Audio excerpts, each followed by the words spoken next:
नमस्कार मित्रांनो, अनोखी प्रेमकथामध्ये तुमचे स्वागत आहे। चला तर आजची नवीन कथाला सुरुवात करू। गावातल्या जुन्या वाड्यात राहणारी अदिती आणि तिच्या चुलत भावाचा मित्र विराट। बालपणापासून त्यांची भेट कमीच झाली होती, पण जेव्हा दोघं मोठे झाले तेव्हा एका कौटुंबिक कार्यक्रमात त्यांची ओळख नव्याने झाली। अदिती एक सोज्वळ, सुसंस्कृत मुलगी होती, तर विराट मनमिळाऊ आणि स्वभावाने थोडासा खोडकर। सुरुवातीला त्यांच्यात गप्पा कमीच व्हायच्या, पण एकदा कौटुंबिक सहलीत दोघांना एकत्र वेळ घालवायची संधी मिळाली। विराट तिच्या विचारसरणीने प्रभावित झाला। तिला पुस्तकं वाचायला आवडायचं, आयुष्याकडे तिचा वेगळाच दृष्टिकोन होता। तिच्या साधेपणात एक वेगळीच जादू होती। अदितीलाही विराटचा निर्धास्त आणि प्रेमळ स्वभाव आवडू लागला। हळूहळू त्यांच्यात एक वेगळं नातं निर्माण झालं। ते फक्त प्रेमिक नव्हते, तर चांगले मित्र बनले। मात्र कुटुंबात हे नातं सहजासहजी स्वीकारलं जाणार नव्हतं।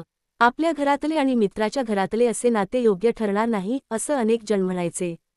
पण जेव्हा विराटने ठामपणे घरच्यांसमोर सांगितलं की नाती फक्त नियमांनी चालत नाहीत, ती मनाने जुळतात, तेव्हा घरच्यांना त्याचं प्रेम समजायला लागलं।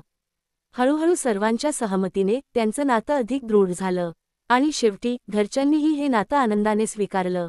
त्यांच्या प्रेमात मैत्री, समजूतदारी आणि आपुलकी होती, जी प्रत्येक नात्यात हवीच।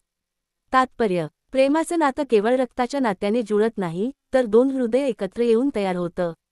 समाज काय म्हणेल यापेक्षा प्रेमामध्ये विश्वास आणि एकमेकांप्रती आदर असेल तर प्रत्येक नातं सुंदर बनतं। ही गोष्ट आवडली का? हवं असल्यास यात काही ट्विस्ट किंवा नवीन मोड बदल करू शकतो।